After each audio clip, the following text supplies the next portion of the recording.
É uma pessoa, só que sempre, nunca toquei no assunto, e ele tampouco não voltou a tocar no assunto, e sempre voltei a vê-lo como ser humano. E curiosamente, nessa mesma noite também teve uma experiência especial. Aliás, aquela noite foi especialíssima em tudo. Ele, conversando com a gente, ele disse assim: você não imagina, mas esta sala, o auditório, está cheio de amigos meus, colegas, disfarçados de gente. E aí ele diz assim: olha, então, dois deles estão saindo. Ele olha, ele disse: olha, eu não consegui ver. Mas estavam saindo dois, descendo as escadas. O meu amigo olhou e viu dois seres humanos perfeitamente naturais. Rapazes jovens de 28, 30 anos. A primeira coisa que ele disse: eu lamentavelmente não vi. Aí ele depois disse assim: mas lá dentro ficou uma amiga minha. E ela está assistindo, acompanhando. Vocês a querem conhecer? Disse ele para mim. Quer? Aí ele, simplesmente ele fez assim. E daqui a pouco abriu a porta do auditório, abriu a porta e saiu uma mulher. E veio ao encontro dele. Fulano de tal, parará. E os dois eram dois alienígenas. Tá? E inclusive falavam como seres humanos. Como seres humanos falavam de uma maneira tipicamente de alienígena disfarçado de gente. Bobagem, tudo conversa fiada. E depois paravam e conversavam devagarinho. Eu tinha deixado, depois de ter tido tantas evidências de que eles eram... Estavam por dentro da sociedade. Sim. Eu cheguei a dizer para eles: escuta, dá um jeito lá, o teu comandante, o teu disco, que sei lá, eu faço com que eu consiga entrar na nave de vocês, travar conhecimento. Ele ouviu, não disse nada. E a outra estava junto, conversando com ele. Aí ela parou. E aí ele começou a dizer: comunica ao comandante que o Dr. Bono gostaria de fazer um contato com a gente. Quem sabe se ele permite que isso aconteça. E ela: está certo, eu entendi. Mas esse som, esse som que você não entendia? Não. A fala rápida era a fala comum, mas porque ela se fazia passar por professora. Então ela contava em minúcia o que os alunos estavam fazendo dentro da aula, tudo supérfluo, mas para desviar. Entendi. E depois, de vez em quando, aparecia uma frase, uma ideia relacionada com o interesse que você estava tendo. E falaram bem pausadamente. Bom, o fato é que a coisa ficou assim. Depois, eu voltei a fazer contato com eles por outros motivos. Com essas mesmas pessoas? Não, só com ele. Porque ela, de certa maneira, desapareceu do mapa. Tá? Ela era de Minas Gerais. Mas eu tive que voltar a fazer um contato com ele por uma questão pessoal minha. Porque eu tinha perdido meu filho num acidente aqui na favela. Aquela guriazinha lá que está lá. Aquela jovenzinha lá. A sua filha mais a primogênita, né?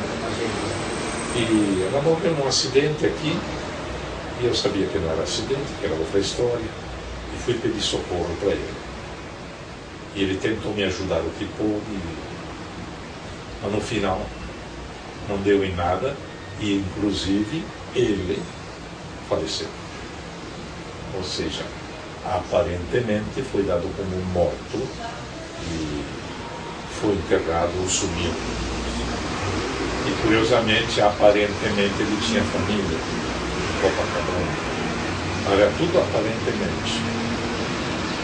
Ele tentou me ajudar o que pôde em relação ao caso da minha filha, mas não deu. Então esse foi um dos especiais. Esse foi o mais especial de todo. E também travei com isso. Hã? Pega o banheiro? Pode. Pega o banheiro. Ele foi o caso mais especial. Depois apareceu um segundo. Esse sim, esse ficou mais dúbio do que o primeiro. E esse se dava ares de comandante e de benevolente e não reptiliano, completamente humano, mas teve uma conduta muito asquerosa em relação à minha pessoa, enquanto que o outro não. O outro foi bem, talvez tenha mentido, mas na medida do possível ele tentava me ajudar. E não dava certo, tudo impedia, tudo se atrapalhava, tudo se atravessava. Então eu diria que conscientemente, com dois tripulantes conscientemente travei contato. Mas eu reputo como, nem tripulante, eu reputo ele como seres humanos. E essa segunda experiência, quando foi? A segunda experiência que falou com Foi uma depois da tragédia da minha filha. Foi 89, 90, 91, uma coisa assim. Essa segunda experiência nem gosto de contar, mas é outra coisa assombrosa. Ele entrou na minha vida como se soubesse de tudo, mas de tudo. Ele ligou o telefone, alô, Ernesto Bono, aqui é a ligação de São Paulo, eu sou fulano de tal, contando sobre a minha vida, contando sobre a vida da minha filha, nos mínimos detalhes, mas assim, não, que esse homem tirou essas coisas. Eu preciso falar com o senhor, como é que fazer um encontro? Eu vi que ele conhecia tanta coisa a respeito da minha filha e a respeito de mim, disse, não, quem sabe eu dou uma chegada em São Paulo e falo com você. E foi o que eu fiz, né? E aí deu, que não deu em nada. Ele apenas soube, sabia que eu era escritor e queria saber de onde que tinha tirado todas essas coisas. Você conhece demais, você está correndo perigo, não pode continuar assim, tem que ser mais cuidadoso. O que eu vou fazer? Mais um detalhe, esse livro foi escrito depois do acidente da morte da minha filha. Você comenta.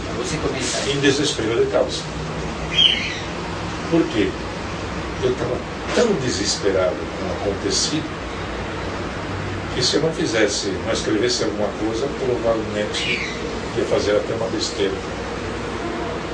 E acabei escrevendo esse e um outro livro, no qual eu conto a minha tragédia, a tragédia que diria... Você se refere a Manipuladores da Falsa Realidade? Falsa Fatalidade. Então, o livro está ali, ó. Inclusive, vou fazer o seguinte, vou tirar o... certo. Opa, que pena. Sem problema.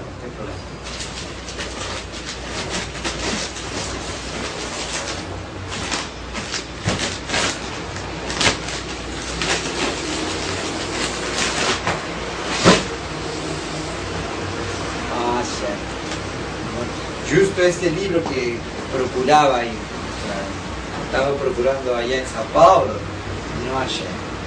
Porém, com muito detenimento e com muita dedicação. Bem, então, em desespero de causa, depois do desastre da minha filha, eu me vi obrigado a escrever para não estourar.